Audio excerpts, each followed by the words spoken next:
How am ya? I'm Carl Metalhead, welcome to my channel.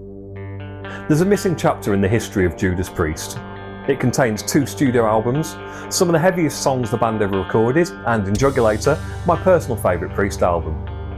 But if you look up Judas Priest on streaming services, you'll find a 15-year gap in their discography. After completing the gruelling Painkiller tour and having endured a politically fraught period, frontman Rob Halford announced his exit from the band in 1992. Citing exhaustion and the miscommunication about pursuing solo work.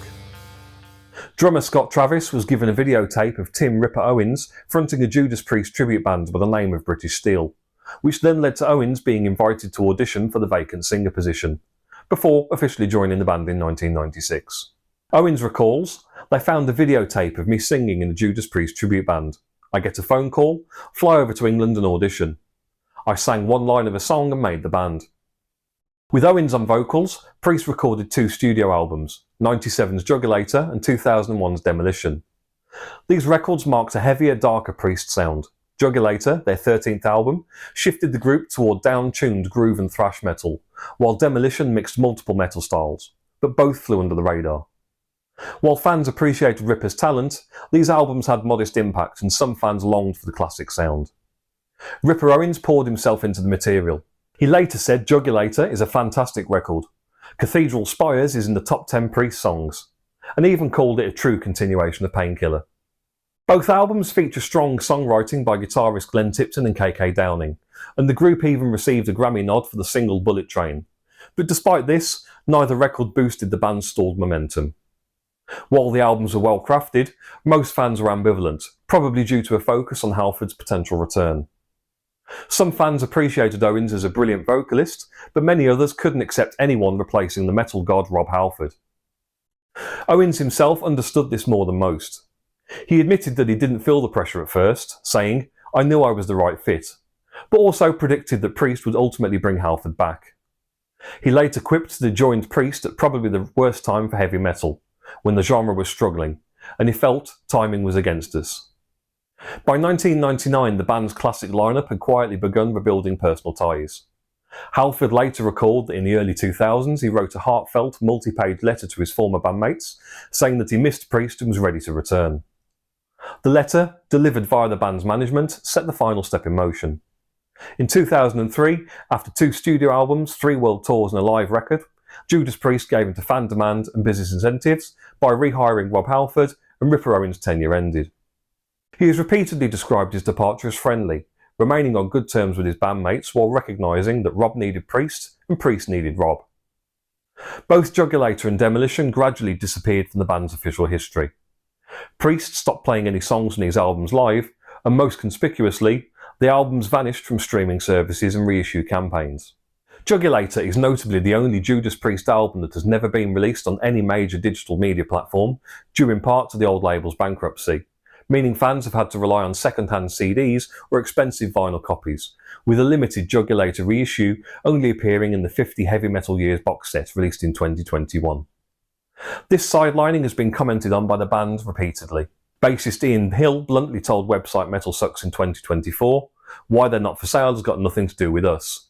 Whether it's a contractual thing or whoever owns the copyrights, I don't know.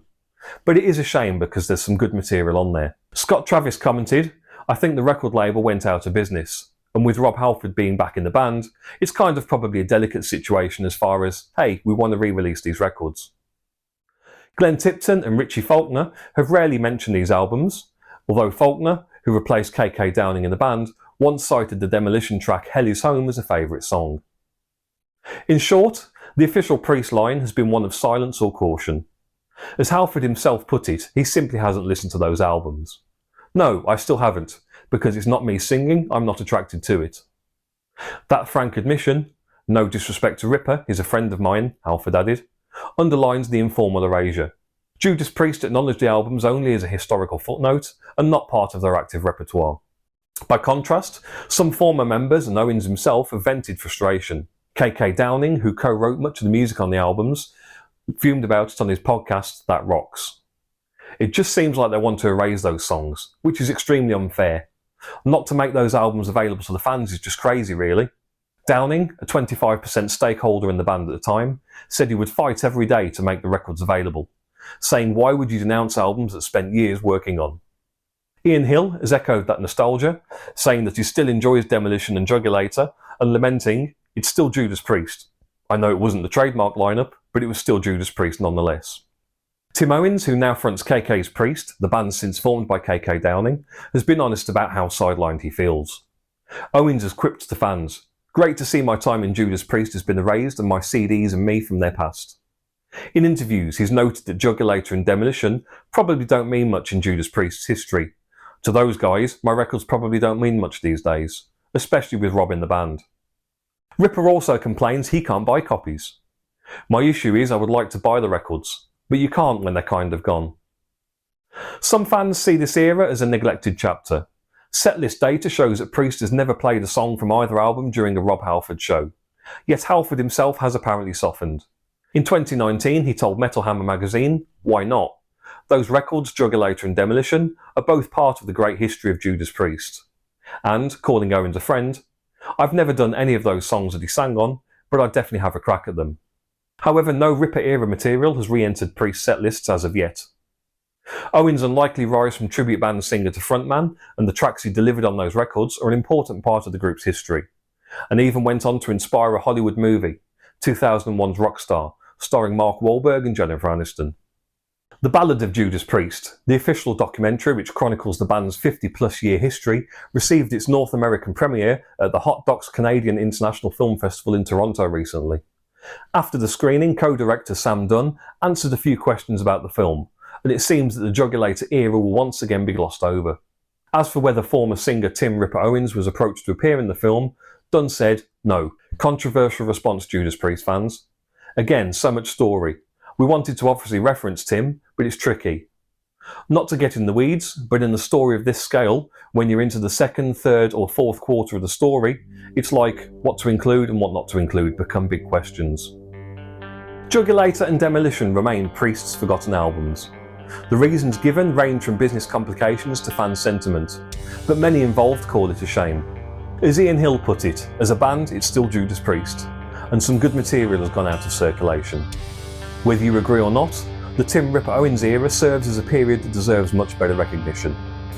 Were you a fan of the band at the time these albums came out, or are you yet to discover the Ripper era of Judas Priest? Leave your thoughts in the comments, and I'll see you in the next video.